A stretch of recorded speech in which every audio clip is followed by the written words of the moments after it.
Hard hat's all about showing up to play hard, doing what it takes to win. If you want to cement legacy, win another. He's your third center. You don't want to pump him up too much, but it's hard not to. This is maybe the most I've ever agreed with you.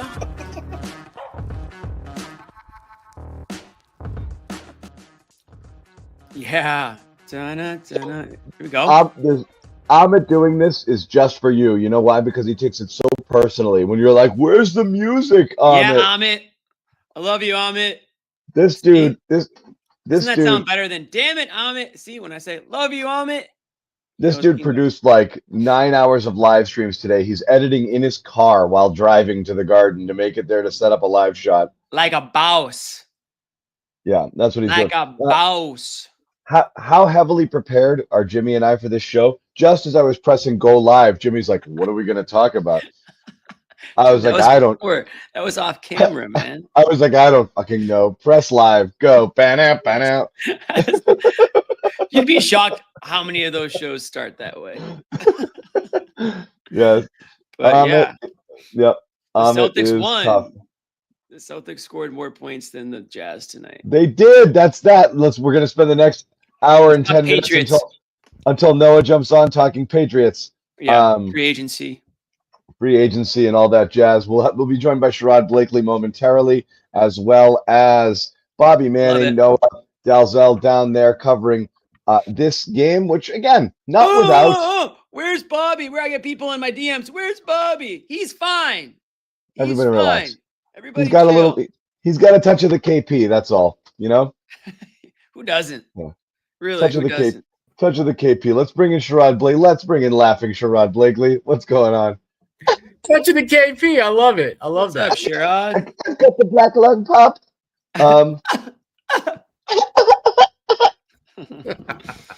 Yeah, Joking aside, I'm terribly worried about Kristaps Porzingis.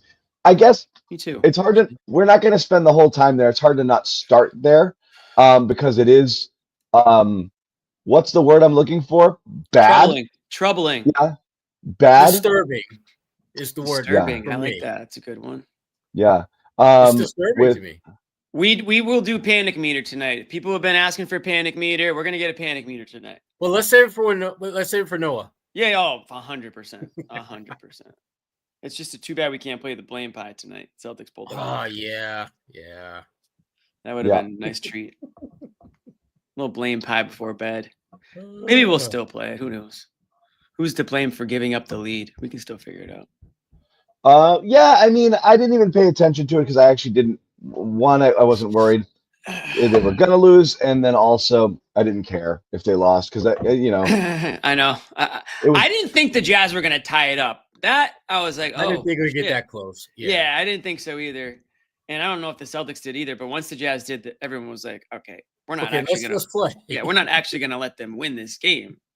So I loved a few plays once the Jazz tied it up. I really loved Jaylen Brown. I think he was the guy who was like, yeah, no, this is not going to happen on my watch tonight. Yeah, I am not dealing with the Garden report tonight. That's probably what was going through his head. Yeah. The chase down block, clutch, and then Hauser on the end on the other half of that, hitting that three. That dunk on Kessler was nice. Yeah. Oh, that dunk was something. I didn't know. I didn't think that was happening. No one, including Kessler, saw that one coming. Didn't all of you, like every Celtics fan out there, want Kessler at the deadline? Yep. A lot of them did. And I didn't realize he can't hit a free throw. You people. Why, Sherrod? Because Is this a white thing? Did Sherrod freeze or did I freeze? Okay, no, I didn't freeze. Okay, he might be freezing. I thought that I was the problem, but he's officially frozen. He is? Yeah. I'm gonna unfreeze. Right as he was about to drop the white boy of the year card on Kessler. Yeah. I think. Yeah, he's the Drew Holiday. It wasn't White Boy Day. Yeah, no, it's fine. Look, Utah's down, guys. You're down, guys. There's not much you can say about this game, but definitely some entertainment. It's nice to know that Brown's got that gear, which is like, we're gonna win. I'm gonna win now. Yeah, he did. We're gonna win now. Hold on, let me just And then You know, the Luke O rebound, offensive board, and then the you heard that bar from Luke. He was feeling it. Luke's in one right now. Luke is in one right now. Yeah, Porzingis out with cooties. Yeah, I've already talked mono for Porzingis. I don't know, Jimmy. I'm sure they thought of it. You know, we this is like Dr. House shit. We'll get into Porzingis I in a got little a bit. guy. I'm gonna give my guy a call. Everyone's got a guy. What's going on? Everyone's my my cousin Dakota knows what's going on. Yeah, in my Braintree. cousin works at MGH, and he's not a doctor. He's actually a janitor, but he's he does the floors. Yeah. He's seen it all. He works. But it's after hours, and they don't, and they you know, so he can see the files and shit. They just let him in. They let him in all the rooms. He sees everything. He knows everything. No, but I have no idea what's going on with Porzingis. But I will say this, and I said this after the show on Saturday night. He's out there trying to play. He doesn't have the energy. It's right. You were there, Jimmy. Describe it. Huffing and puffing, like just from shooting around, right? Like working with the trainer, how these guys do before a game, and just what they do every single game, right? Like their same routine that they want to do. He goes out there pregame, tries to get his shots up, tries to make some moves, and just can't get his wind back. And he just does not have the stamina right now. And I said it last show, it's not NBA ready from the stamina. So he's probably, it sounds like based on his tweet, I'm sure we'll put it at some point, it sounds like he's just as confused and, scratching his head as everybody else is.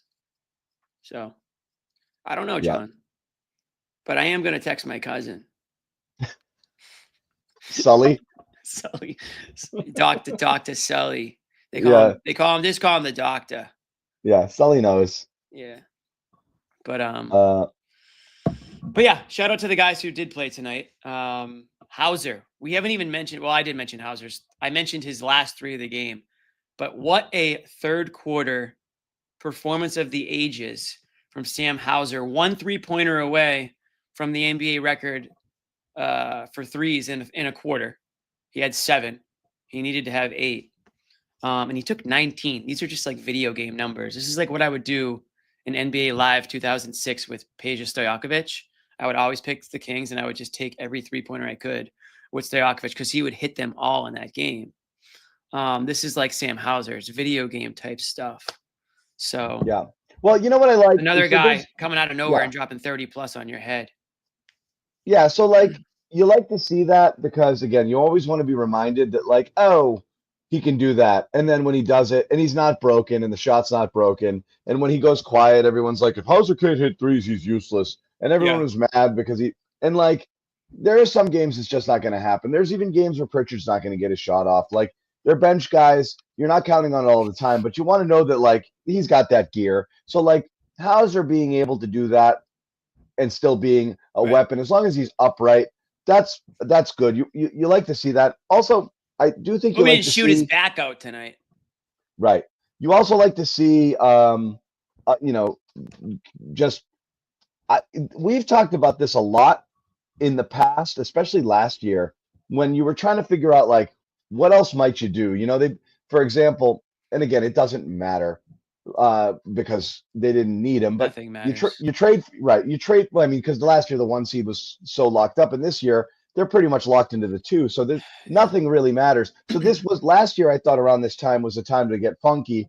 You trade for Tillman, and then you just aren't really using him, and we're like, why not? If you want to work Jordan Walsh into a rotation, why aren't you giving him minutes? Why aren't you trying? Why aren't you sitting Tatum more and just putting Hauser out there and saying, just cook, dude, go out there and shoot. So I like the idea. I like the, being able to put, Baylor Shireman, you had the Baylor Shireman game a couple of games ago. I like getting those guys in first quarter minutes. I like Torrey Craig playing, extra minutes in there. I like seeing more Kada and seeing him out there and being active and doing his stuff. We're going to get Joe Mazzulla in there as well. So I think that's good. Let's hear what Joe's got to say about tonight. The competitive nature that he has, but just his ability to stay in the present, and continue to move forward. then during the game when that is happening, like, are you talking to him or any of his teammates talking to him? Is it just like he locks in silently himself? Like, what is that sort of flow like? Oh yeah, Tony Dobbins does a great job communicating with him. I talked to him a little bit, but a lot of it is just him kind of being in his zone and have an understanding of where he is and what he needs to get accomplished. I mean, he has really good, situational awareness to his environment and, has an ability to kind of take it to another level. So, but even with, to me, what he did for us and, throughout the game, the efficiency doesn't really matter as much as, his mindset and, his approach and really his presence. Now that the game is over, I have to ask you about your brother coaching another team. Does it mean anything more than the fact that he's do that? Team, and what was it like to get to coach against him? I mean, yeah, he's a good kid. I'm happy, grateful that Will gave him a chance. He works hard, and he's just got to continue to work. But just proud of him and grateful that Will gave him an opportunity. And during the game, Kristaps said that he's dealing with some unclear illness. Is there any timetable or any further update that can be provided? No, I mean, I think he said it best. I think at the end of the day, just making sure he's safe. He's still able to come in and be around the guys as best he can and try to stay in the best shape possible. He's been on the court, so he's doing what he can to get back. But he kind of said it best. At the same time, we just got to kind of make sure he's good and we do what's best for him. Joe. Sam, both of those the contrast between the first half, going basically 1 for 7 and then just like 6 in a row. I know you don't need to talk to him, but like for a shooter to just keep going like that and not lose confidence, what does it take aside from him just trying to keep it himself, like from a team perspective? I mean, I think just trust. I think, trust and belief. I think at the end of the day, like, there's no shot that he shoots that we think is a bad shot. And so I think it was great that even when he was 1 for 7, the team was still looking to find him. And I thought he was great in that third quarter. But to me, I think, he's a straight shooter. He understands his work ethic. He does the same process every day, whether he does this or whether he goes, 1 for 7. So, the work that he puts in with his, the staff, the player development team, and just his overall approach is high level and very professional. So not much to be said. And I'm not going to say guys are going to freeze a guy out for going cold to start, but you also have a lot of options. And it's very easy to say, we're just going to go somewhere else because these guys are all very capable. Mm-hmm. So how do you, as a team, as a coach, get to, fight the urge to be like, oh, he doesn't have it tonight. And not in a disrespectful way, just be like, we're just going to try to find who does have it. Yeah, I mean, I think a lot of his shots we weren't going out of our way. I mean, he doesn't have many plays in the playbook, so it wasn't like we were going out of our way to get it for him. I think he has an innate ability to find the ball and put 2 on the ball and create advantages because of his knack and his ability to move, whether it's in transition or in the half court. So, I mean, I think the ball has a way of finding him, and the guys did a great job of looking for him once he got hot. You ran way more than usual and transition from live rebound. Was it part of the game plan, and why? I mean, I think just with some of the lineups that we had, with a little bit of a smaller unit out there and multiple ball handlers at one time, having Drew, Payton, and Derek out there together sometimes, Jaylen, leading the break. So I think it's just having different lineups out there that present opportunities to do that. Joe, is a game like this when they come back? Is that, you don't want to lose this game, but is that good? Is that good education, good stuff to learn from that fourth quarter that you guys just didn't pull away and everybody's happy that you have something to kind of a lesson learned from this? I mean, I think it's good because of it just gives us an opportunity to get better. And I think, you take a look at the end of the third quarter, the start of the fourth quarter, but, we could have ended the first quarter better. We could have ended the second quarter better. Could have started the fourth better. So again, goes back into that situation. And, sometimes it's a little bit more, but always 10 to 15 possessions that you have to get better at, whether you win or lose. And, we just have to be able to learn from them. And you talked about like not getting bored with the process. Is that difficult this time of year, 18 games left, to get across to the guys, not to get bored with, no, don't look forward, don't look to the playoffs, don't look to April. Just, is that difficult to get across at this point? No, not for our guys. I think they do a great job of understanding what we need to get accomplished and, continue to do that. So I don't think so. I mean, I think it's a different type of character in that locker room. And, I think they're focused on winning regardless of when it is. Joe, last week after Peyton's 40-point night, he admitted that it could have been anybody. It could have been Sam Hauser's night, and he comes out tonight and makes 9 threes. I mean, what does it say about this team that so many guys are capable of stepping up like that? Yeah, I mean, it's just a sign of a well-balanced team. I mean, I thought even with it getting close, regardless of who's in, who's out, we have a responsibility to win, and guys do a great job of stepping up. But as great as it is to have guys that are able to do that, it's guys to support each other in doing that. And I'm happy for Sam tonight just because of the work ethic, and I agree with Peyton's perspective. But just whoever's out there has a responsibility to win, and the guys were able to do that tonight. Thanks. That is Joe Mazzulla up there answering questions as the Celtics take down the Utah Jazz. They blew another 20-point lead tonight. Was any question asked about that? Not that I heard. No. But the 20-point lead, not about that specifically, no. Gary's question was about as close as anyone came to addressing About that. as close as anyone came, yeah. So, again, oh, I got an issue, Jimmy? It's a little muffled. Your mic is just I'm going to leave and come back just to make sure that it's all right. All right, get out of here. I know why. I got it. There you go. That's better. Now you can't hear you at all. That's the best you've sounded, actually. Jimmy, you're such an ass. Speak. How about now? Good? Yeah. Yes. Yes? Yes. Good. Good. Sorry about that. Okay. First off, for those who don't know, Bobby Manning asked a question about Joe's brother, and Joe, in his dickish way, swatted it away and said he's on the other team. I won't talk about it. Pre-game, Pre-game. So that question about now that the game is over, can I ask this question? That's a dig at Bobby. I don't like it. So I don't like that at all. Don't do that. Okay? You think so? I thought that was. I didn't see it that way. It was like, oh yeah, now that it's over. I wasn't silly enough to ask this in the pregame when you would smack me around because that's what you do. And whatever. Anyway, I'm more annoyed that Joe was so dismissive of that question in the beginning than I guess I don't understand why that's a big deal.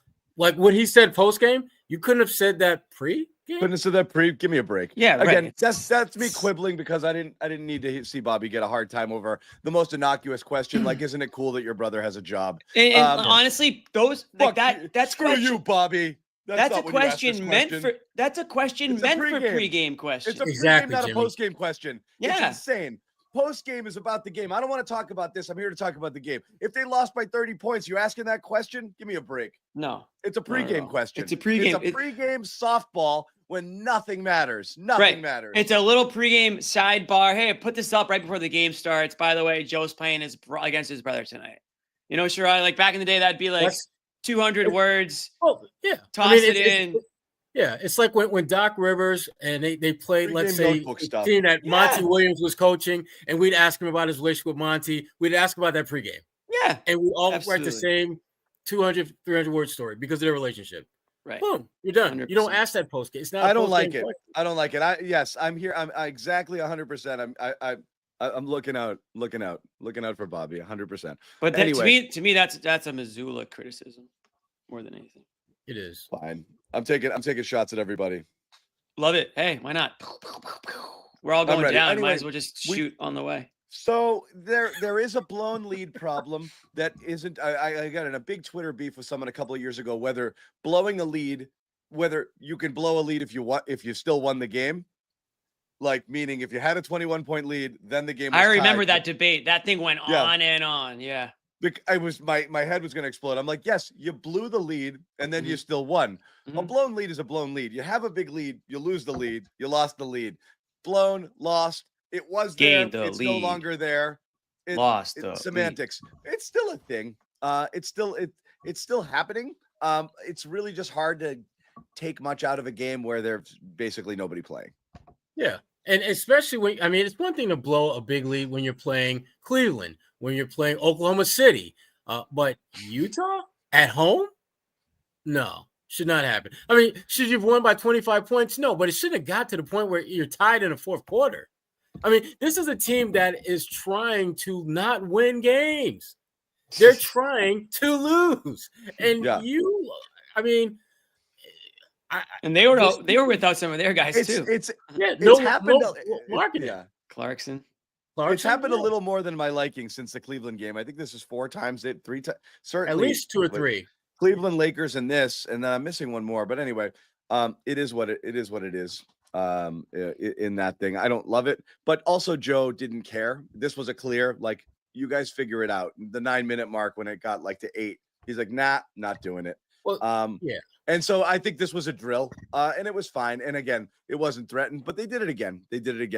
And that's that. And I agree with this. This idea, the players don't try to lose. Players are out there trying to win, and Utah was trying to win.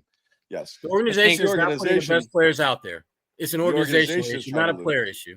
Right. Yeah. But anyway, as Kes says, you win and you move on. What I'm not ready to fully move on for is my, general level of concern on the Kristaps Porzingis thing, because the last thing you ever want to hear is what Porzingis said when he released his own statement about missing the game. And again, his 7th game he's missing this year. And it's this. I've been dealing with some viral illness. This is the bad part that we haven't been able to fully identify yet. That's the scary part. Mm-hmm. What did we do? What? Like in 2025, you've got some illness that we still can't figure out what this is, and he's not right. I'm recovering and getting better, but still working my way back to full strength to help this team. Thanks for your support. Hoping for a healthy return soon. Joe Mazzulla had nothing to add on it, but I think not great. Yeah, it's disturbing. I'm telling you, it definitely sounds scary the way it's worded. I wonder if it's like a language barrier thing. That's like Jimmy. That's like me hoping. But the other thing is this though: there are a lot of viruses out there that, I mean, you go to the hospital with a fever or whatever it is, and they give you a bunch of different antibiotics. Some are more successful than others, and there are situations where sometimes the virus just has to run its course, and they might not be. They'll test it, right, and they'll try to identify it, but not always can they. That's just the way it is. But Jimmy, wouldn't you expect a professional athlete with the level of medical information available to them? You would. I mean, it's not. Dude, you can go next door to MGH, and they have the same issues, though. It's just crazy. Is that where your cousin Sully works, Jimmy? Yeah, I want to make it clear. He's the janitor. He's not a doctor, but he knows a lot of doctors. He cleans up the floors of all of those places. And based on what I know, a lot of viruses that you just can't always catch and clean up, but they run their course. Hey, bro, kid. There's some bad viruses out there. Hey, it's a really bad. Hey, the doc told me it's the worst flu season in 20 years. It's like 20 years, kid. 20 years, they're saying it. It disturbs me that they don't know, and he doesn't know. That does bother the hell out of me. What's so funny? But what are you going to do? I think it's under control. I mean, the guys at the game, like. The fact that we don't know what the hell it is and he doesn't know what that's what bothers me. The fact that it's under control, that's great. But you have something that's under control that you don't know what it is. I also love where you'll ask Joe Mazzulla. He's like, yeah, I don't know. I haven't talked to anybody. He's hopefully getting better. Like, everything's under lock and key. And then Porzingis is like, I have this crazy thing that nobody knows what it is.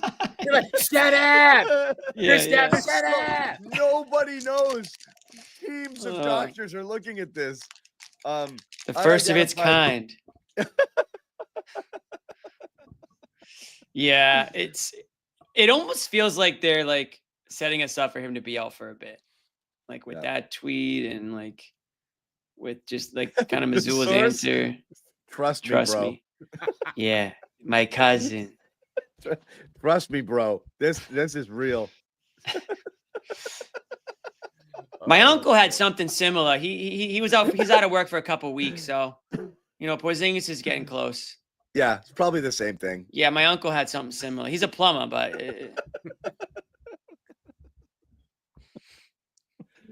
I love it. He just had some Benadryl. Tape it up. That's all it took. Yeah. The good news is, same thing with what we said about Holiday. The good news is, assuming he can make a full recovery, and again, it's a virus, illness, not quite my forte. I'm more of like injuries more than I am sicknesses. I'm more like the injury expert. The good news is, if he's going to have to miss time, now's the best time of the year to miss it. Yes, I agree. Best time of the year to I miss it. agree. So hoping for a full recovery. Hopefully, if my sources are accurate, hopefully he's going to be able to come back from this and be ready to go. My sources: Maki, Ricky, Danny, Terry, Mikey, Davey, Timmy, Tommy, Joey, Robbie, Johnny, Brian. Yeah, literally.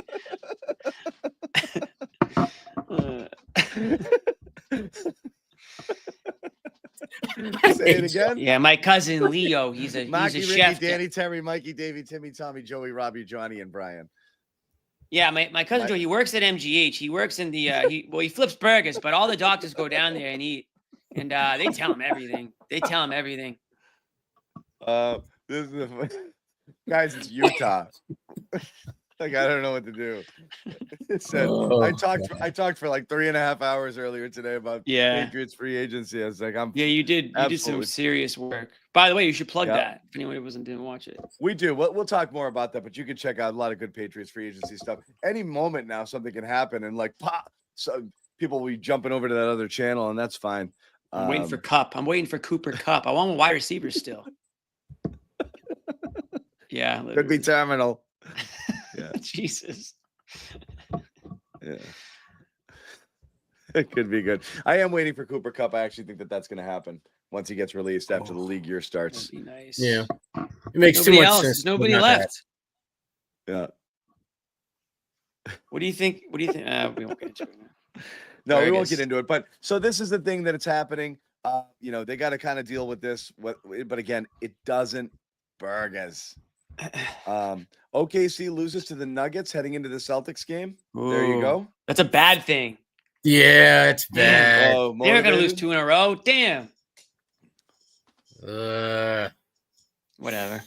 Should be the Lakers without LeBron, they lost tonight to the Nets. Oopsie. What's his deal? What's LeBron? Have they said anything about LeBron, like timetable? Oh, kid. No timetable. It's bad, bro. It's really bad. They're going to have to operate? Yeah, they might have. They're going to have to remove it? Normally don't do this, but they might have to cut out the whole groin. Oh, he'll come back. He'll still come back for the playoffs. It's bad, kid. It's bad. It's really bad. OKC is great. Again, this is it. Look, you did what you had to do in this one. You sat your guys. The guys you played 40-something minutes. Old man Al. I love the toe sprain. One of my favorite injuries, toe sprain. Toe sprain. Yeah, the left toe sprain. Oh, toe sprain. Yeah. I thought you said toast brain. I was like, what toast is toast brain? I was about to WebMD that, man. Toast. He's got a case of toast. A lot of people would say that I have toast brain. Actually, now that I think about it. Jimmy, I loved Jimmy Garden last time. Jimmy Garden. Try that again. Yeah, I'm gonna try that again. Yeah, not Wednesday, but I'm gonna be back. Playoffs, weekends. I'm gonna try to make those ones work. Yeah, a lot of people are talking about Jimmy Garden. A lot of people. My phone's blowing up. Phone's been blowing up. A couple of good post-game segments me and Noah had, if anyone didn't get a chance to watch them. One on the rivalry, the Celtics-Lakers rivalry that we are speaking into existence. And one on Old Man Al, who on the night where everybody was turning the clocks ahead, Al Horford was turning them back. Nice, Jimmy. Yeah, that's what I said in this. That's what I. That just came to me. Yeah, that just came to me on the show, and I think I almost blew Noah's head off when I said that. She was stunned at how creative I was. I think I have to put toast brain on the bracket. I think so too. I honestly thought toast brain. Yeah. It's like if I just talk with Jimmy long enough, there'll be enough mallet drops, and enough stumbles. Well, that was like the infamous hot guy incident that we had. Hot guy. Yeah. Hawkeye. We thought we were talking about like guys. Superheroes. There's a superhero called Hot Guy. Yeah, I was like, hot guy. No, because you were like, no, because we were putting every Celtics player was like a superhero, and John goes, Pritchard's Hawkeye, and I'm like, okay, I guess. I mean, he's a good-looking dude. He's like, Pritchard's definitely Hawkeye, and I was like, who's Hawkeye? Like, what? You never heard of Hawkeye? What movie is this from? I'm hot guy. Hot guy, and it turned out it was Hawkeye. Yeah. So that was another one. Real quick, Coast we're Green. waiting on some more sound from the TD Garden, but Bobby Manning, who loves him some visitors, jumped in to talk to could have been Celtics coach Will Hardy about some of what he saw over in the other side, watching the Boston Celtics play, chiefly Sam Hauser and Jaylen Brown. The other night, JJ Redick brought up that Jason Tatum and Jaylen Brown. What are we looking at? Just a green thing. Shots apiece while talking about how well they executed certain things defensively. Other coaches have tried to make those guys into scorers too. How difficult of a decision is it between sending help and leaving the 3-point arc against these guys, and then knowing that if you don't send enough help, that they could beat you on? This guy's got good hair. Yeah, there's not a lot of good choices. I think especially in a regular season game, one game, anything can happen. He's gonna lose his job, but he's got good hair. Nah, he won't. You don't think so? That's good. Nope. Playing something. He looks out like a Jack little bit Quaid longer meets and Sam hoping that, Darnold. Oh, I can see that. Going to come back to where they should be. Because there's nights I feel like he where could save the get world as a tricked spy. either way. I like that You too. can send help and they shoot it great, and you're like, man, we shouldn't have helped. Or Kind of boring, but everybody tonight, and for whatever reason, they could have a night where they miss 43s. Doesn't mean it was necessarily the right choice. Playing a team like the Celtics is it's taxing in that way, because in one regular season game, it can feel bad because of how disciplined they are, the level of shot making that they have. Jason and Jaylen are two really hard players. You want to make him smile? Ask him about Derek White. You have them both out there. It's a bigger problem, and that's you haven't even started talking about Porzingis, Drew Holiday, Derek White. I mean, all the other guys on the team that really make it run. So ask him it's about hard. Derek. It's about maintaining some emotional discipline when you play them, because the results don't always necessarily mean that you made a bad choice, because sometimes there aren't good choices. That is a spy speaking right there. He does look like What a I, Russian what I spy. will say is, and earlier prior to the game, he said he still thinks the Celtics are the best team in basketball, which is interesting to hear coaches say that. I still think that I feel like people say that's the consensus around I'm not going to say full on consensus, but more people than not do often, refer to the Celtics as still the best team in the league, because I do think they think when they're fully loaded for Bear, and when they flip that switch and use what right now is an extensive playoff experience for this group, it is interesting that that's who the Celtics are. Now, the Celtics aren't the team that gets there and they're like, yeah, when they get there, everyone else is going to play hard, and they're going to, this regular season success isn't going to matter. They're the guys. They're the ones out there with like veteran presence, who are battle tested, who've been to multiple finals. I do think a lot of people kind of still feel that that's who they are when they. I mean, listen, they won the championship and they brought everybody back, so it's really not that hot of a take, right? I mean, people still want to see what Cleveland and OKC can do. Talk to me in the second round of the playoffs. See if those teams, talk to me in the. But it is final. It's calming. It is relaxing to know that, right? Like you feel a lot better, like feeling like, oh, you've been there. You've been there and done it. You've been there and failed. Both of those are invaluable experiences, obviously. Jimmy, what are you doing? Can't be draggy like that. Oh, I just moved the microphone for a second. Bad. I know you could hear that. Really bad. Oh yeah. Literally coming from a guy who had a muffled microphone for the first 20 minutes of the show. That was a setting issue. I'm not batting the thing around. I didn't bat. Don't make me. I'll bat it. I will. Now he's look what he did. See what he did, Sherrod? Now he muted himself, or he knocked his audio I off. did. See? I'm gonna smack the audio right out of you, kid. You deserved it. That, you know what we call that, John? Karma. We call that karma right there. That's some bad karma. That is. That's bad karma. No question about it.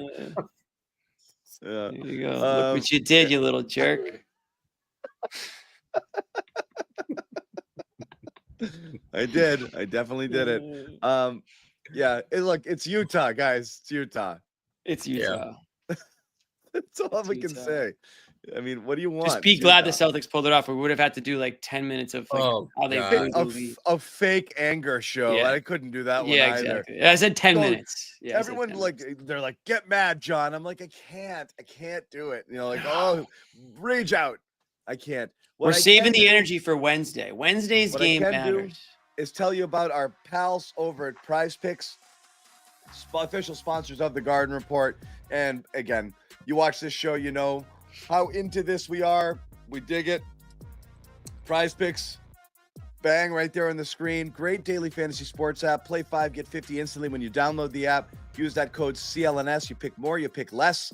2 or more players win up to 1,000 times your money. Boop, right there on the screen. Boop. Super easy to use, intuitive app, tons of fun. NBA is rocking right now. Ride with us all the way through into the playoffs and beyond. Once again, download that Prize Picks app. Use the code CLNS. Play 5, get 50. Take advantage of that offer plus other special offers. Taco Tuesday, Freaky Friday, free squares. You know, free squares when they're doing them. Lots of good ways to win your money. Once again, Prize Picks, run your game. I'm getting texted from my Patriots thread, and it makes me, nope, thank goodness, makes me nervous. Oh, they don't know you're busy doing Celtic stuff right now. Makes me that nervous. That would have been good nervous, though. Like, good thing. Nothing bad can really happen in this for the Patriots, right? Nah.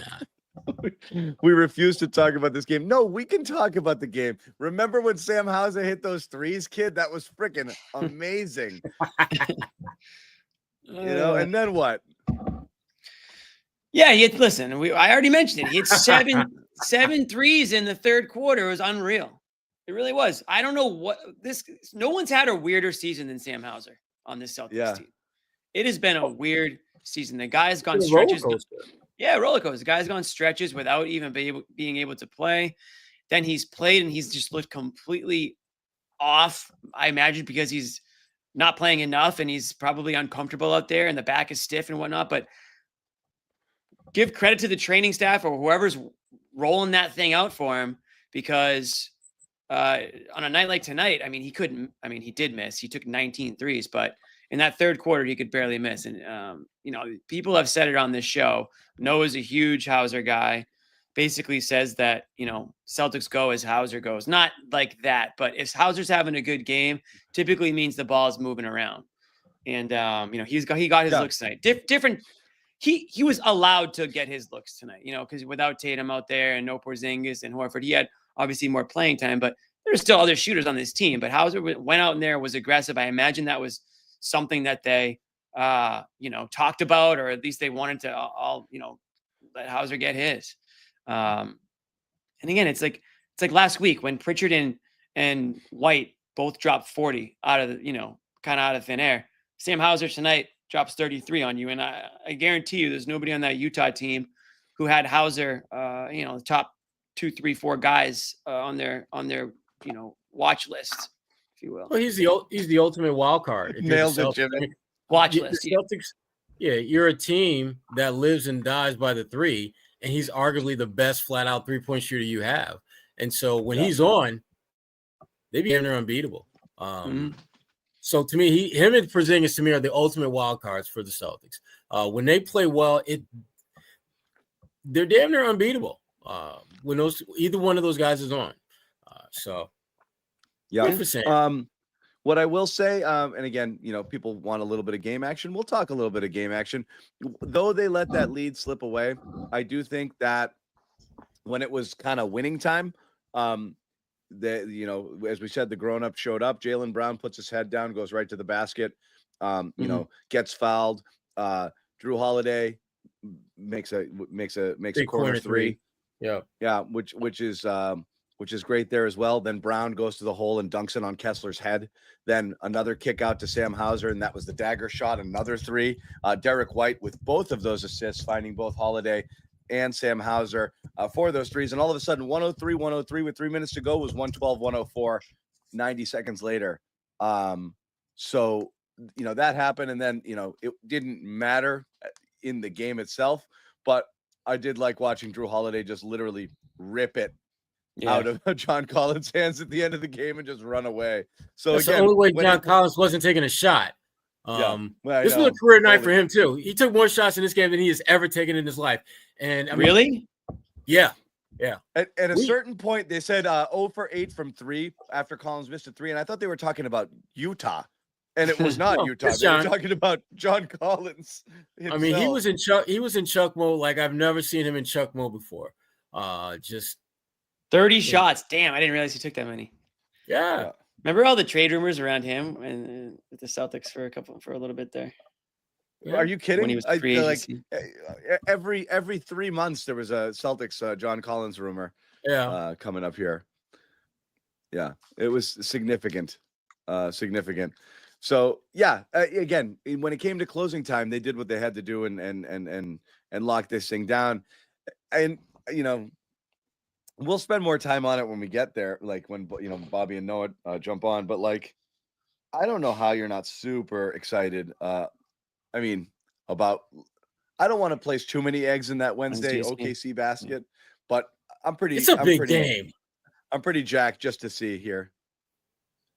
I'm really jacked for it. Yes, it's the last big game of the regular season. To be honest, I don't know. I have to look at the schedule again. There's probably a couple little ones, but I mean, you're getting the best of each conference right now, playing really good basketball. I know OKC lost tonight. I don't even know how that game went or how close it was, but similar to the Lakers game, two teams coming in at a time where they're both playing really, really well.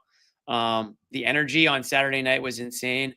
I expect Wednesday to be a little different. You're not going to get that bright lights sort of vibe of a Saturday night with the Lakers in town, but I think you're going to get a really you might get a better game. Even as good as that Celtics Lakers game was, obviously I think the second half wasn't as competitive, even though Lakers made it a little bit interesting. But OKC, they play with a chip on their shoulder. They listen. Right.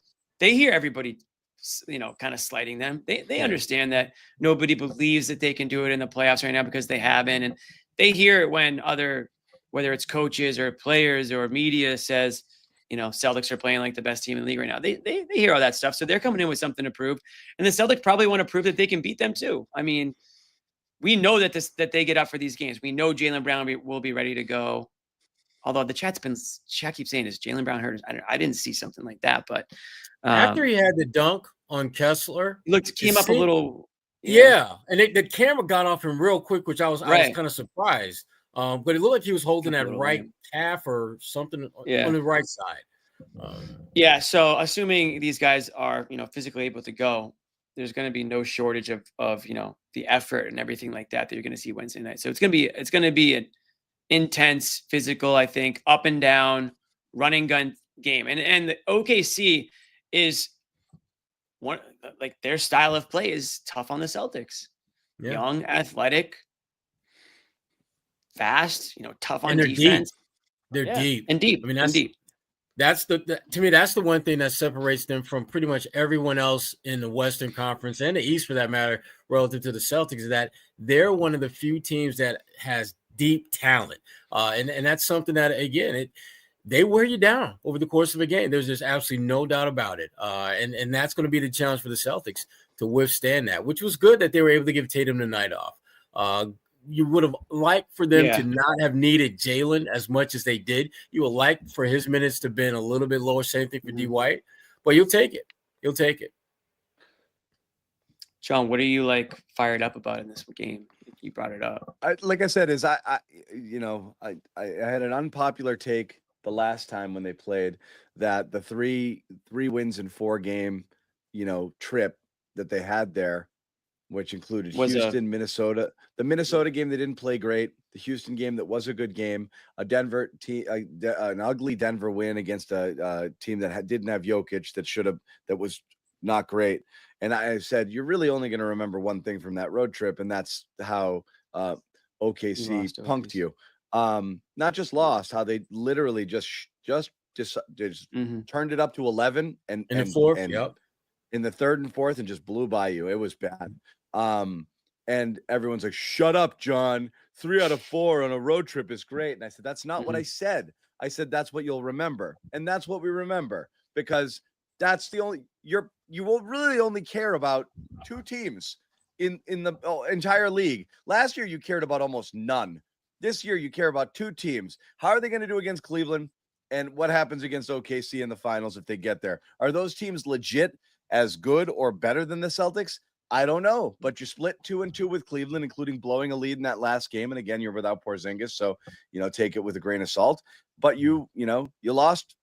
You had your horses, and you lost to OKC, and they looked better than you. You would like to see a win. You'd like to see you look better than them.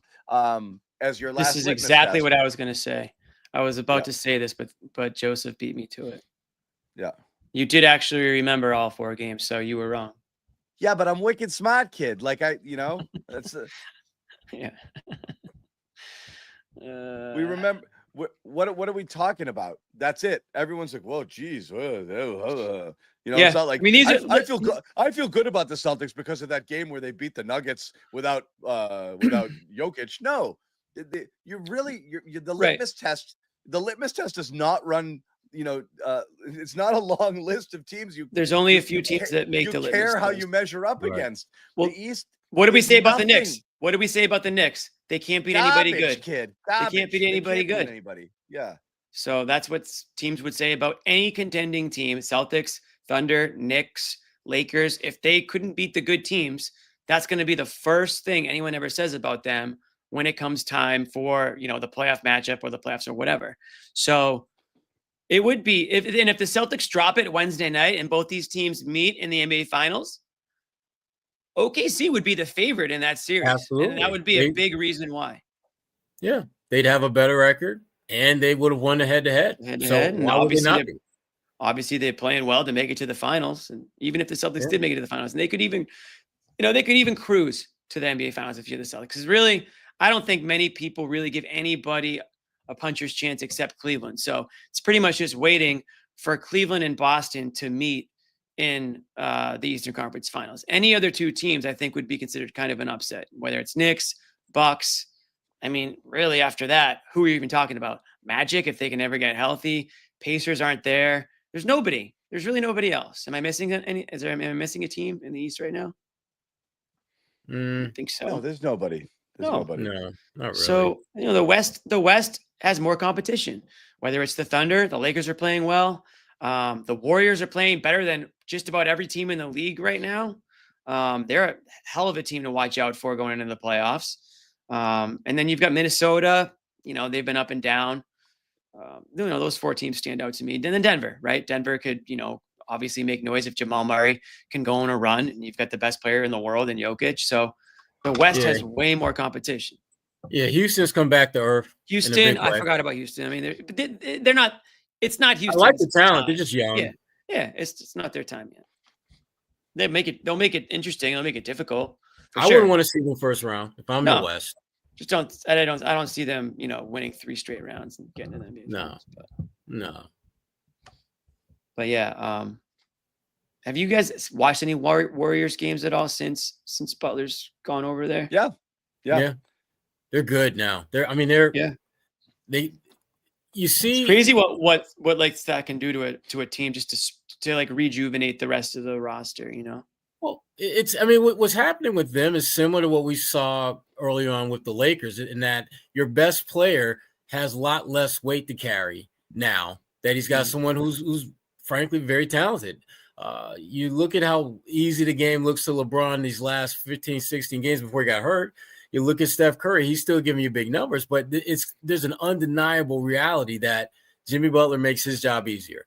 Jimmy Butler makes Draymond's job easier. You go down the line, everyone is better and that's a problem for the top teams in the West, because now all of a sudden you're looking at a Golden State team that not only has a better roster, but they've also got the benefit of wisdom.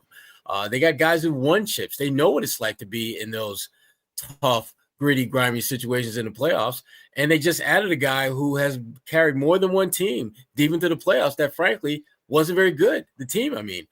So they're a team you don't want to see in the playoffs if you're out in the West. And to be frank, I don't think too many people would be shocked if Golden State made a run and got back to the finals. Definitely not. And I was talking about that with Noah, I think, after the game. We were talking about who the NBA wants. And it's obviously Celtics-Lakers or Celtics-Warriors. That's the ideal.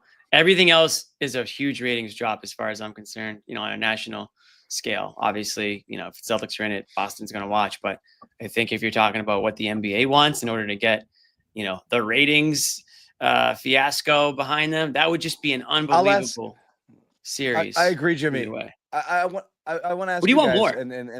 And the chat, exactly. So who do you have more animosity towards, the Lakers or the Warriors? Like, which one makes for a better rivalry series? And you would think the automatic answer is Lakers, but the correct answer is Warriors. Yes. And I don't think it's close. Yeah, I agree. Right now. Because the Warriors, as they are constructed currently, have broken your heart straight up. You're not looking at the history books.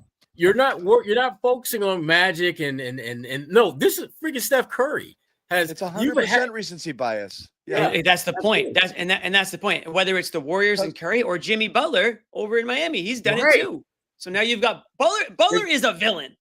We love villains. And I'm villains trying to and Butler and Draymond and freaking Steph. Oh, get him! Get him! Trying to make Luka into the villain, and I think someday he'll be there. Double revenge. Butler, Curry. Yeah, exactly. Celtics Lakers is a rivalry, and it would be a great matchup if that's what it ends up being. It would be a great finals.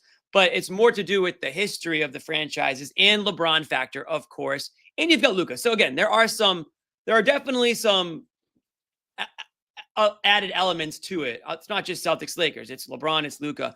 But I think the Warriors, the Celtics having lost to the Warriors in the finals a few years ago, Curry, Butler, Curry kind of being towards the end. This Warriors team as we know it doesn't have much left. Whether it's Draymond, Curry, Butler, Luka's going to be around. Lakers are going to be good. LeBron will figure out a way to hang around for another 10 years. Yeah, I forgot about this subplot. That one. Thank you. That's what I was about to get to that. That would be the perfect way for Jason Tatum to cap off this season. With a nice Warriors. 8 for 27 Game 7 finals appearance. Where he goes one for 11 for 3. But the Celtics still win. Yeah, that'll be great. The only 3-pointer he hits is the game winner. Yeah, that'll be great. Yeah. Speaking of 3-pointers, nobody hits them more than Sam Hauser. Certainly not tonight. 33 points, 11 for 23 field goals, 9 3-pointers. Could we get these guys to 10? We're having a difficult time getting over that hump there. People are on the cusp of records here, but Sam Hauser, a career high, the third Celtic to set his career high in like the last week and a half, including Derek White and Peyton Pritchard. You get a career high. You get a career high. You get one. Here is Sam Hauser in the locker room after the game on his record-breaking performance. Is there anything that made that one special? Honestly, I don't really know. It was just kind of a tale of two halves, but once you see a couple go in, the rim gets a little bit wider for a shooter, so you just try to keep letting it fly. When you did make that one look like you kind of like gave it's about time type of. Yeah, I got to be better with that.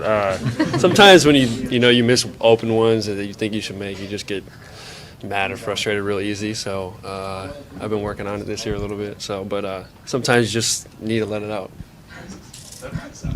How important was it for you to have one of these games? Because you haven't had one yet. I mean, it's good. I mean, it's good to have a night like this where, and teammates are finding you when you're open and you're making them and things are kind of just going your way. And obviously get a win as well is really important. But, yeah. Actually? Yeah, it's not good. Well, I tell her to. You can answer it. No, you gotta tell the media. They gotta. You can answer. Say hi. Okay. Tim's mom's calling. Yeah, but I mean, anyways, it's good to have a night like this, for sure. I mean, this stuff, these type of nights you dream of, and to experience is really cool. Joe said, I mean, there aren't a lot of plays for you in the playbook. When you are that hot, is it just the ball finding you, or how do you get yourself in position to get more shots? Yeah, I think it's a little bit of both. Running in transition, trying to find a window. These guys were finding me, though. They were looking for me. I feel like a lot of us do a really good job of whoever's hot trying to find them and get them a couple more up. And third quarter, they were really finding me, and I was just trying to, make that decision for them pay off. Sam, can you describe the feeling out there? Like, do you hear the crowd's anticipation, that when you let it go? And obviously you probably hear the cheers, but do you hear that whole thing? Do you feel that whole moment? Yeah, it's the worst when you miss it after they do that too, because they just go, oh. But yeah, I guess it's cool. I don't really know what to say. Yeah, it's cool. Yeah. Does the rim look a little bigger? Like, does it feel different? Yeah, there's Sam Hauser. Yeah, it feels different. His mom calling. Sammy, was that you? Sammy, you made me proud on tonight. The TV. I saw you on the TV. She's probably younger than I am. Hold on, your father wants to say something. Hold on. It's Sam. I got Sam. He picked up. He picked up. He's doing an interview. I don't know why they're from Boston. Anyway, they well, one question that struck me there. There's no plays for Sam Hauser. Why is that? Shouldn't there only be plays for Sam Hauser when he's in the game? On a game like this, yeah. A game like this, there should be. They're from Wisconsin. I can't do Wisconsin. Sorry. Yeah, I just do Felger. Yeah. Sorry. Wisconsin's kind of like Canada a little bit in their accents. Yeah, listen, that's a question for Joe that he won't answer, I'm sure. Why don't they drop more plays for Sam Hauser? I feel like Sam Hauser. It's interesting. It just struck me. I'm like, wait. Sam Hauser just gets open. That's like the play. Just get open. You remember Rip Hamilton, Sherrod, your guy? You just get open. You just run nonstop. They just, and that was literally the play that they would run. Just get open. Run along that baseline, use that down screen, and just get open. I'll find you. That was Chauncey Billups' blueprint. Mm-hmm. So. And I think the thing about and that's why Noah, again, not to bring it up again, but she says when the ball finds Hauser, that means it's being worked around because there aren't plays for him, right? But if the ball's moving, Hauser's getting himself open and they're finding him just in an open spot, right? I mean, that's kind of how. But he was aggressive tonight too. He had a couple little floaters going to the rim. It wasn't just, again, I know he took 19, but it wasn't just 3-point shooting. He started doing that in the playoffs last year, though, where he would just give guys that little hizzy fake, get him off the ground, take 2 or 3 steps in, and pull up for the mid range. Today, he actually there was 1 or 2 possessions where he actually just put the ball on the floor, got in the middle of the paint, just tried to shoot over guys, which we don't see a lot from him. Hauser, he's figured out. Look, he can't just be a catch and shoot guy. Those guys have a limited lifespan in the NBA. They're dime a dozen. What can you do besides just catch and shoot? And he's showing that he can put the ball on the floor a little bit. I thought there's one possession that I thought was really interesting. He was a little bit deeper behind the 3-point line than normal, and because he's such a threat, guys are just flying at him. So then he just takes a step in and shoots it from his normal range, and it's just like a practice 3 that he knocked down. So he's figured out how to score in different ways other than just catch and shoot. No, hate that. I like Bobby. All right, we're bringing in Bobby Manning here. Bobby! Bobby, what's going on? Taking in the Utah Jazz. Celtics taking him down. Sam Hauser, record-setting night. 33 points. He's muted, but I'm still talking. That's good. He'll get it. Bobby, your takeaways from tonight. Yeah, it was a fun one. It was an entertaining one. I like the fact that there was some doubt at the end and they had to make some plays. And overall, I think they faced a team that was well prepared to slow Jaylen and make shots difficult for him, get him off to a slow start. And he did a great job giving up the ball throughout the flow of that game, especially late. And, I talked to Will Hardy before the game and after the game, and he had some great insight about how difficult it is to slow those guys because of the fact that they utilize so much of what's around them. And to have a game like this from Sam Hauser, that's all the example you need of just how many things you have to account for here. And we've had this conversation forever, John. Do you single cover them? Do you double cover them?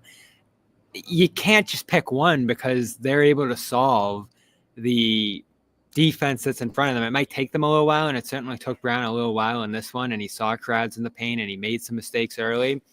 But later in the game, he's connecting with Hauser. He's moving the ball around, all that different kind of stuff that you need to see from him there. So I love what I saw from them in this one, even against a bad team, even against a team that you should take care of business against. You're down Porzingis, you're down Tatum, you're down Horford. That's a lot. And Utah could have keyed in and shut off Brown and made him ineffective, but he utilized Hauser. And this is why I keep saying they need that last year version of Hauser or something close to it, because when he's not there, you just lose that separating factor. And obviously you're not going to get 33 from him every night. But to have a guy that deadly that you have to account for, and Hardy was saying after the game, like, we really need to stay attached to him. But when Jaylen Brown's driving in the lane, that's easier said than done. Something that John mentioned, and we talked a little bit about it earlier. I'm just curious your take on it. Joe's talked about not calling plays for Hauser, that there are very few plays for him. Whether you call them or not is one thing, but the fact that there aren't that many, I mean, is that surprising to you?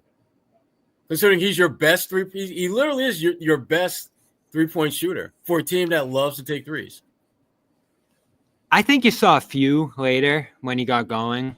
And I think we've asked that question throughout time. Like, why don't they call a play for Jason when he's getting uninvolved? Why don't they call a play for Jaylen when he's getting uninvolved? And they're just dedicated to that system of attacking these mismatches, bringing guys in the matchups. And if there's help, you get those guys the ball naturally. And, I thought there were times in this game where they actually did force feed Hauser late in that third quarter and try to get him extra looks and try to get him to continue that run he was on.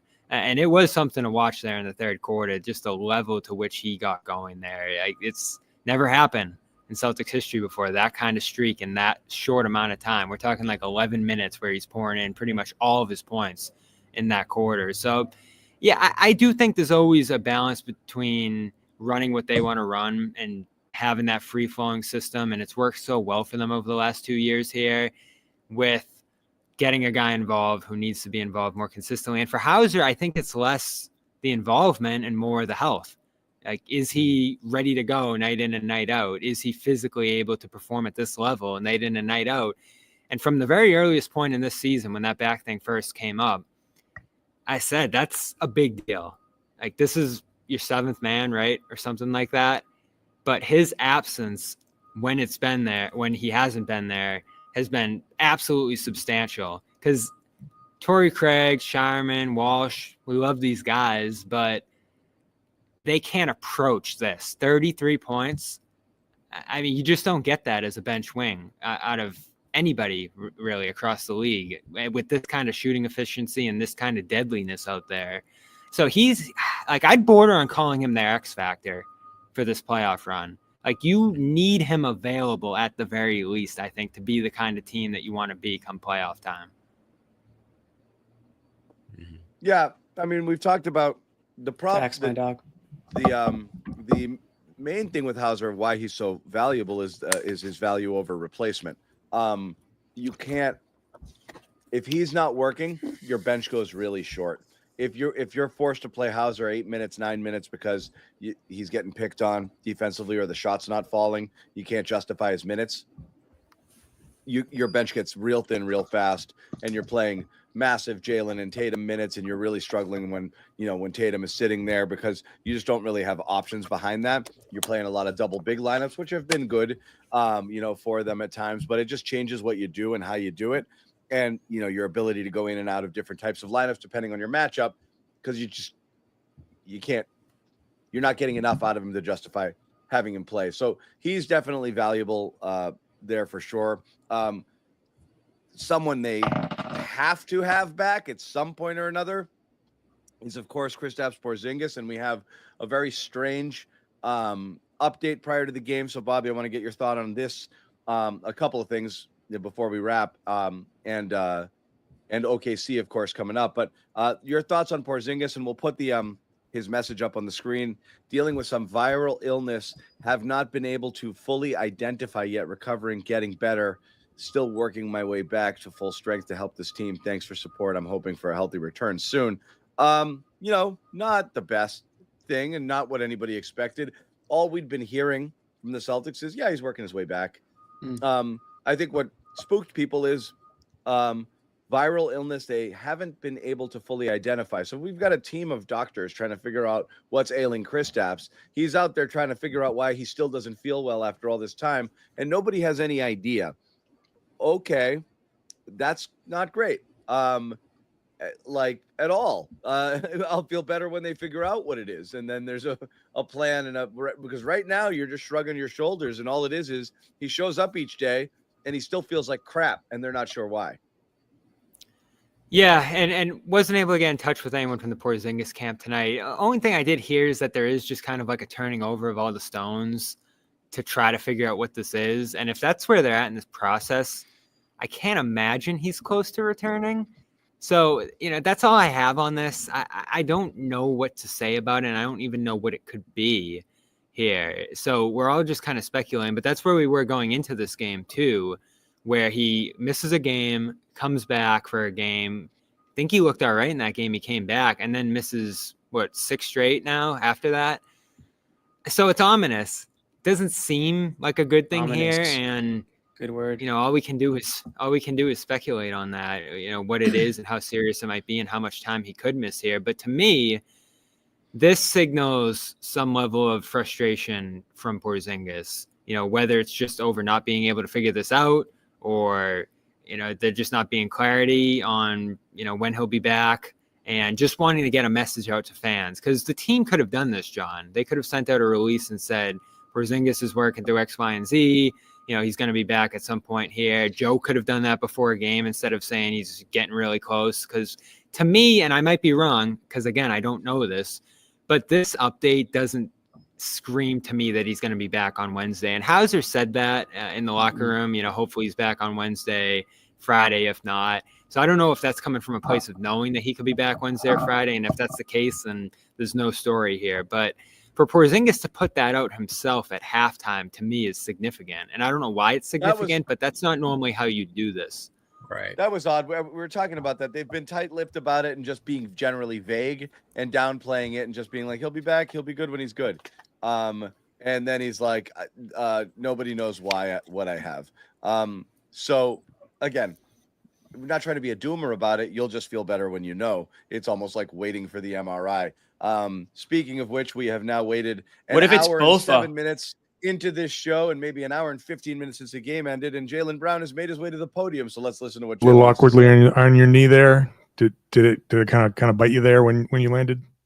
It was more in the takeoff, just using my explosiveness when I took off. It bothered me a little bit. I just tried to brace myself when I came down. But, it's fine. Sam getting hot in the third quarter. After going cold, starting out cold, what is it for you as a guy who has the ball in his hands a lot and is distributing, especially with Jason out? When you see a guy still working to get to those spots, even though he's cold, does that inspire any confidence? Like he's still working to try to get to his shots, even though he's cold, he still wants that ball.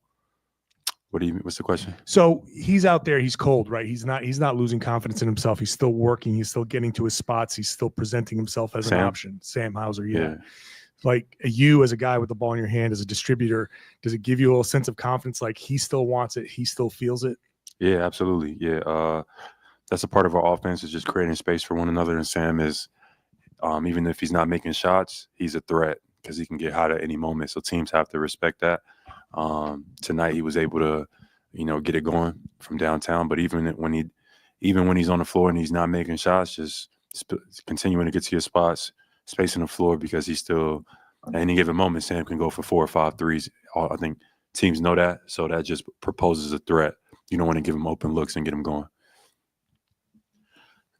Jaylen, from your point of view, how do you compare this team to the team from the last season at this same point? How do I compare? Same, a lot of the same guys.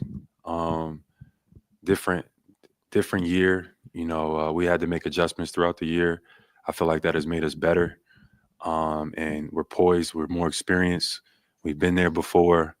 And I think our trust is there. So we just have to, have that mindset each and every night to come out and dominate, which is hard. But I think we're a better team than we were last year. Jaylen, obviously maybe not the most efficient first half, but then the fourth quarter comes around, Jazz make a run, and you have some like big moment impact plays like the block, the big dunk, the bucket. Like, how much do you value or do you enjoy being having the chance to have those moments? And do you see like extra value in individual moments like that to flow, to switch the momentum of a game and stuff? Absolutely, yeah. Those moments are great. I pride myself in looking forward to those moments, like when other teams on the run, our momentum is not there. We might have missed some shots. The pressure is raised, and you got to make a good play for your team, and be solid in that. So I look forward to those moments, when my team looks to me to make a play, and tonight I was able to deliver. And then muted. Guys, quick question on Jaylen. One thing that he said there, other than using his explosiveness, which the chat liked, I liked, because I wouldn't even know. Do I have explosiveness I could use? Does everyone have explosiveness? Is that like just a trait you possess? Kind of cool, but but the one thing I wanted to ask there, he said they're better than last year. What do you think? I think they're that's better a good prepared. question. Go ahead, Bobby. You say no, right? Like, they're 8 games behind the Cavs. They've had more lapses than last year. They've had more injuries than last year. So for whatever reason, and we've tried to figure it out to some degree, they aren't that team from a year ago. And the urgency is the biggest reason, right? Because there's just a level of intensity that you carry through last season because you haven't won it yet. And so obviously this year is not going to be the same, or certainly better than last year. And it could get there, into the playoffs. But to this point, all we have so far, they're getting there. They're getting there in terms of matching it, because I do think this last month and change has given us stuff that resembles the 24 Celtics. But from start of season to this point, you have a number of guys whose performances have been down over last year. You've had a number of guys who have missed significant time compared to last year.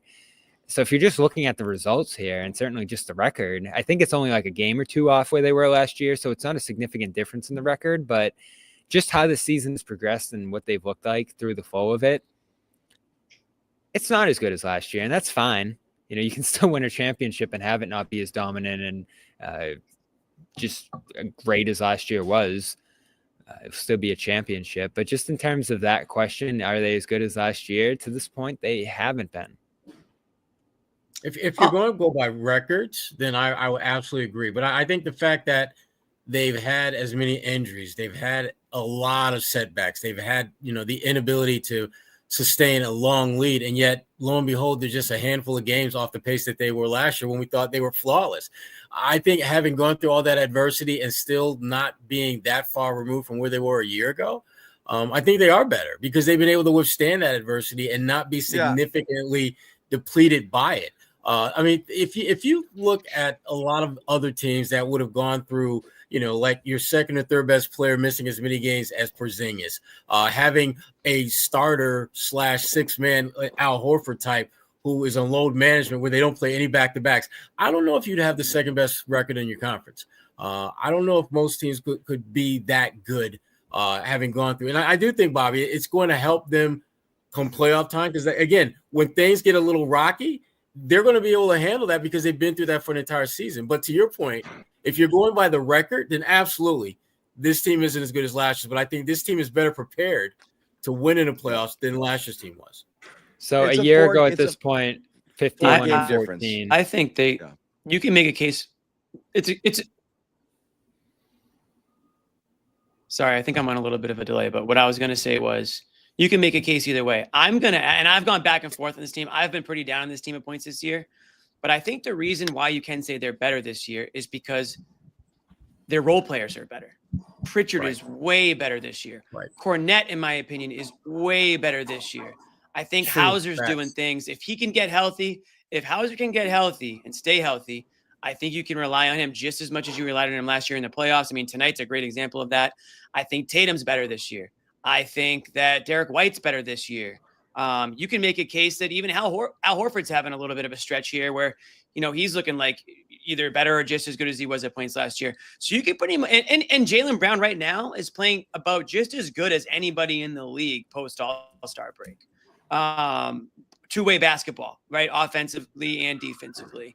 And yeah, he's Jaylen Brown. He's going to have his ups and downs here, but I think Jaylen Brown's locking in right now. And if you get him at a point where he's playing like a top 15 type player going into the playoffs, I think you can definitely make the case that this team is set up to be better than they were last year.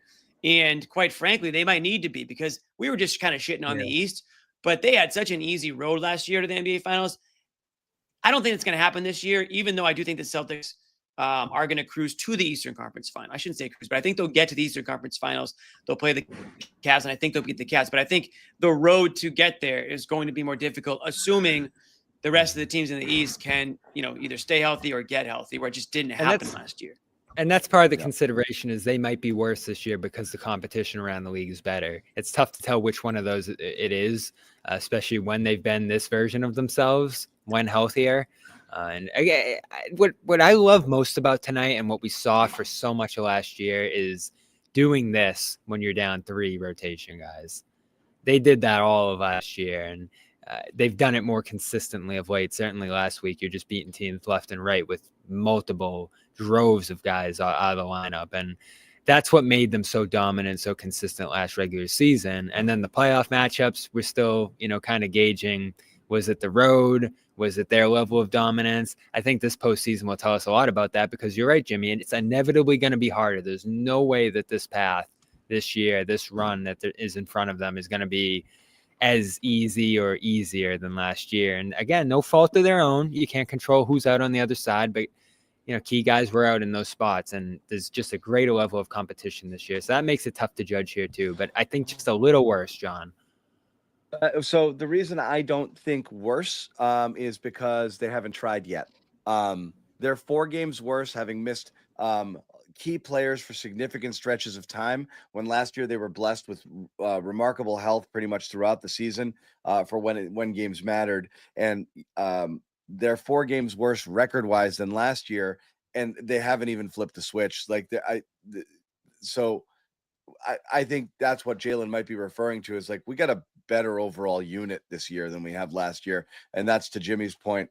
What he said earlier is you're getting more contributions from people you got less from last year. And I don't think anybody, I don't care if you can look at Jaylen Brown and statistically say he's having a worse year this year, that Jaylen Brown is a worse player than he was last year. He's still Jaylen Brown. And Right. so if you get playoff Jaylen Brown in the playoffs again, you're right back to where you were there.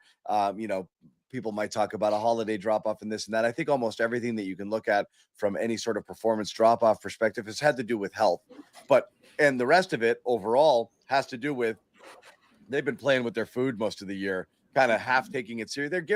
They're doing this at about 80%. Last year was an FU revenge tour. We want this back. They were pissed off. They wanted to prove it. They were loaded they were loaded up. They had the whole new team and they were ready to rock, and they took every game seriously. It's really rare to see a team play, I wouldn't say all 82, but such a high percentage of their games with focus and intensity. That's what Cleveland's doing this year. And I think that's one of the reasons you can say that they have the record. They're like, holy shit, it's awesome being good. And they're really buying into it. And they're just stomping teams left and right. But again, you get into the playoffs and the Celtics go full on to the fullest capacity. I'm not going to argue with the sentiment that they might be worse. I'm not discounting what the other teams are doing. Last year, the big difference was they were so much better than the next closest team. it didn't matter. There are legit other teams out there who can and will challenge you. I think the Celtics could have given a C- effort throughout the playoffs last year and probably won the title. So there is a difference in what's going on out there, but just they themselves, I think that they're as good or better. We'll ask quickly, Bobby, how big is this game to you coming up on Wednesday? And we'll hear more from you and Noah talking about this and breaking it down, later on. And you guys can catch that on our Celtics All Access YouTube channel. Ginormous. This is as big as it gets. That was a good one. Don't play it cool. This is ginormous. I Only was like, what because the hell is he shaking his head for? This is a good game. I almost forgot it was happening. This is huge. I mean, when you have a game like this, after they just demolished you on Oklahoma City, if you remember the context, everybody's healthy, everybody's available. It's this test, this matchup that's been so difficult for you and looks like an inevitable final series to some degree, and you just fall flat on your face and look incapable of keeping up with them to some degree. And it's just one game, right? And you don't play them a ton, and you're not maybe prepping for them to the level you would in a series, so you're not going to look at that one game and say, they can't compete with this team or the Thunder or the new favorites. And actually, John, over the last couple of weeks here, just watching the Celtics, I actually am sliding them back up into favorite status. After that Oklahoma City game, I think it was fair in what they were doing at the time to slide them up. I think the Celtics have regained that status with full health and, some of the other stuff that they've achieved over the last month or so here. So this is prime Porzingis opportunity. dying. Yeah. Of course. So I think this is a prime opportunity to show that you can be in the driver's seat in this matchup if it comes down to it come playoff time. But you have to show up. And they didn't in that last game. And if that happens again, all of a sudden you start to have doubts again. Huge, kid. It's huge, kid. Yeah. I mean, there's such a difficult matchup, Jimmy. Effing Every team has an opponent that they don't match up great Had that with. teed up for And you obviously, for so long. Yeah. And obviously in that game, Jimmy, too, they didn't have Chet. And now you add Chet to this equation and Hartenstein, and they can play together and they just have all this flexibility. And you take away Porzingis. Right. So you want Has to the see line the come Celtics out at in this least game yet? I wonder close. if the lines come out. It'd be interesting to see if the Celtics Probably are not with injuries. You probably need injuries favorited first. in this. No, I mean the line will still come out, but it'll just change based on how the news goes. But, yeah, it's huge.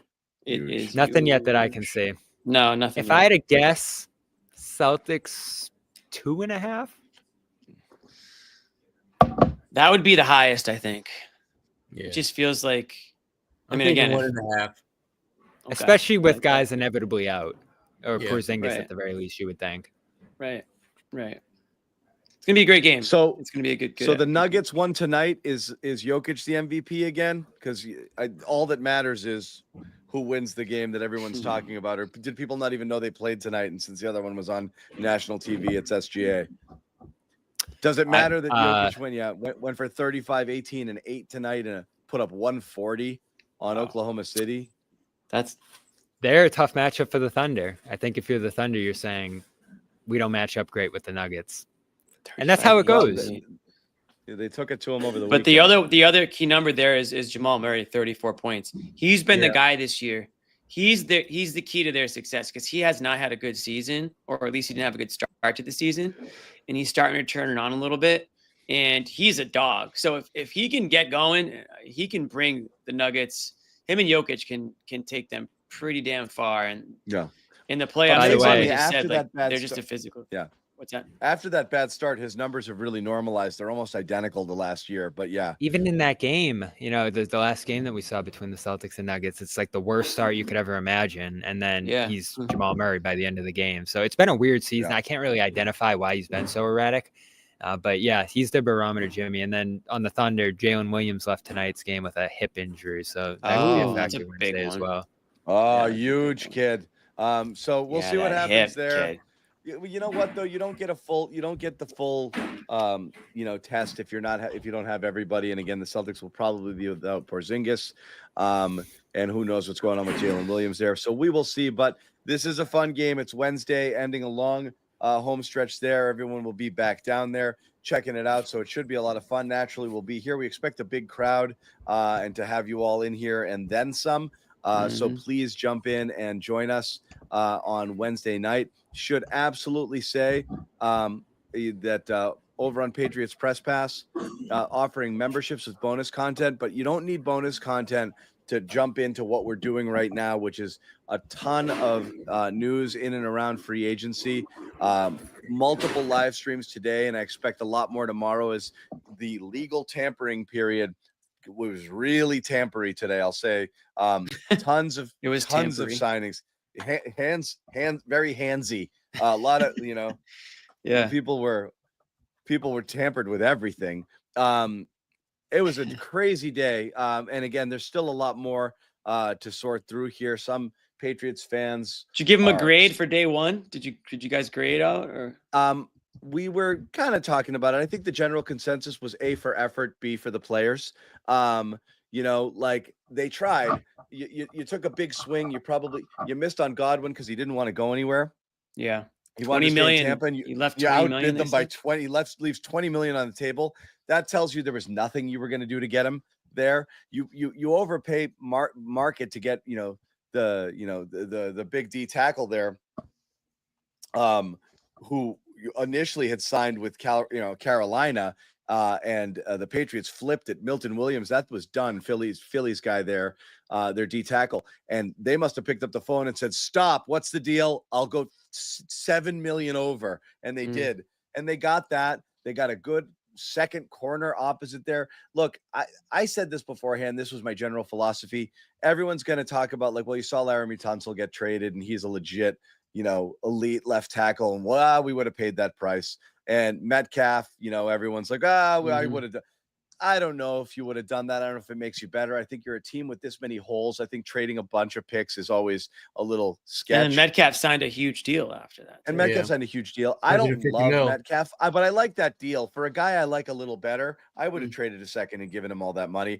There's an argument to be made for it, but I always thought it would be really hard to address both left tackle and receiver in a meaningful way, which is to say, I think you're looking at Band-Aids rather than long-term solutions. So if you can find someone if you can fix every other part of the offensive line and coach around or scheme around having not a great left tackle, I think you can live. It's not ideal, but you might just, if it's not there in the draft and it's not there right there in free agency to grab somebody right out of the gate, do the best you can, get as good as you can everywhere else, and just have to kick the can down the road a little bit farther. And I think that's what they might have to do this year, but also they still have so much money that things are. They've got money. They've got time. Something could happen in the trade market. So there's more time. They got good players today. So, and I'm not a Pats apologist by any means. So I think they went for it. They said they were going to go. They said they were going to be aggressive. They were exactly that.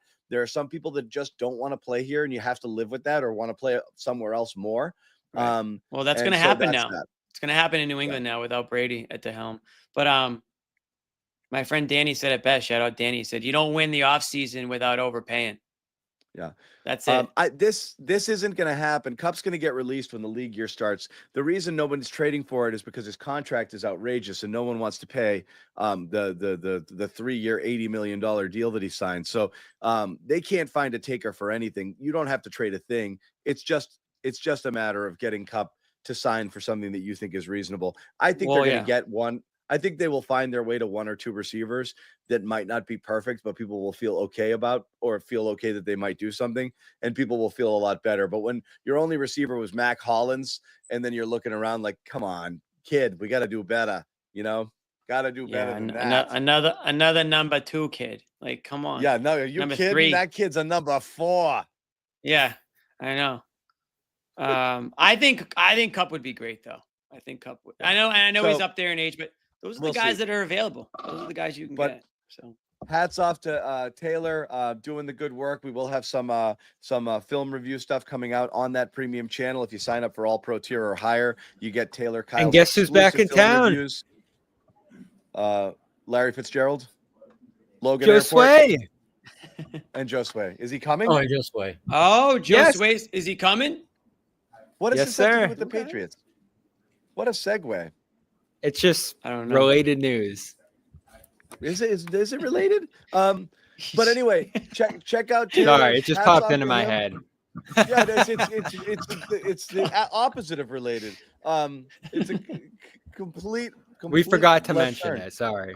Okay. Yeah, that's okay. Yeah. Bobby's excited. He's gonna see his old friend. But yeah, we'll get some Josue on there too. But check out Taylor. Thanks to Mike. Thanks to Amit, who once again did the job of 3 today, as he often does, and he's down there at the Garden as well. We'll give him a break. And thank you guys for hanging out here on the Garden Report, where the Celtics took down the Utah Jazz. It got scary for a second there. John, where were you but on they the hold Pat them show off. today? Looked like you were in like somebody's cafeteria or something. I was in Eastie, not ready to jump on. But when I didn't have my equipment, I didn't have lighting, I had nothing. Good. But when we jumped in there, because I wasn't supposed to be on. We were, in meetings, and Mike Hadlick was on, but I got stuck there longer than I wanted to. And we had 1,400 people in there after hour 1, and there was so much going on. I was like, stop, I'll jump on. Let's keep it going. We went for 2.5 more hours. I called in it was Giardi. good time. So we just wanted to keep it going. I was but, watching for a bit. Once I jumped on, they started getting people, and everyone. When I jumped on, everyone. It was literally like suicide watch. People were so upset, and then it was a scary place, and everyone's like, "Shut up, John! Get out of here! I hate you." And then all of You a sudden, ruined it. They started signing one guy after another, and then the Milton, the Milton Williams thing. He was signed, but then he wasn't signed, and there was this cryptic tweet, that was like, "Oh, lots of teams in on it," but it was quote tweeted over a Patriots reporter. It was like, wait a second, and then bang, they got him, and everybody was happy again. So we hung on for a while, but thanks to everybody who watched. We had like 2,500 people in the stream. A lot of Pat's interest. People really are invested in this team getting better. That's Garden Report numbers. Yeah, that's like finals numbers. It was good. Yeah, no, it's the opposite of a jinx. I came in there and everything happened. It was But they good. thought you were going to be a jinx. But yes, thank you, Louise, for jumping in. I do agree. Everybody here, like and subscribe. Absolutely. Yeah, the Wi-Fi was not great. It was not ideal, but we made it work. The point was we had to keep the party going. It was far from perfect. Okay. I think he's talking about Josue. Oh God, Josue. Okay, 'cause I had some Brockton Wi-Fi. We're back to issues Josue today. again. Back to Bobby's. Oh God, I'm so Sorry, worried. I missed all the that's Pat gonna stuff. happen. I got nothing there. As soon as Josue jumps on, he's gonna just go like, Robotronic on us. So, all right. Anyway, thank you guys for hanging out with us. Catch Bobby and Noah. They'll have more on this game, and they'll preview the OKC Thunder matchup coming up on Wednesday over on our Celtics All Access channel. Thanks, Sherrod. Thanks, Jimmy. Thanks, Bobby. We'll see you guys on Wednesday. No one's sneaking a vegan brownie by me. I'll tell you that. Okay, you know what, John? We're going to do it. You have to feel that way too, Bobby. I have to Same. feel that Same. way. Let's slide out over and make Luke your first center. Bobby, we gave you Luke an hour early. We're not going to end this on a damn conversation about Luke